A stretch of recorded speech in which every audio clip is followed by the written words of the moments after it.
அங்கே நூற்றுக்கணக்கான அகல் விளக்குகள் தானாகவே எரியத் தொடங்கின.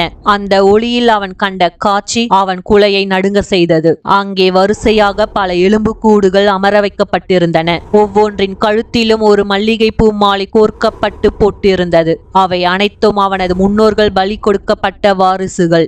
நடுவில் ஒரு பெரிய கற்சிலை இருந்தது. அதுதான் இருட்டு தேவதை. அதன் முகம் ஒரு பெண்ணின் முகத்தைப் போல இருந்தாலும் அதன் பற்கள் கோரமான மிருகத்தைப் போல நீண்டிருந்தது. சிலையின் கையில் ஒரு மண்குடுவை இருந்தது. அதில் இன்னும் காயாத புதிய ரத்தம் தழும்பிக் கொண்டிருந்தது. தம்பி, தப்பிக்க வழியில்லை, ஒரு குரல் மேலிருந்து கேட்டது. அவன் நிமிர்ந்து பார்த்தான். மேலே அந்த பாவை பொம்மை காற்றில் மிதந்து கொண்டிருந்தது. அதன் மரக்கைகள் இப்போது நிஜமான நகங்களாக மாறி நீண்டு கொண்டிருந்தன.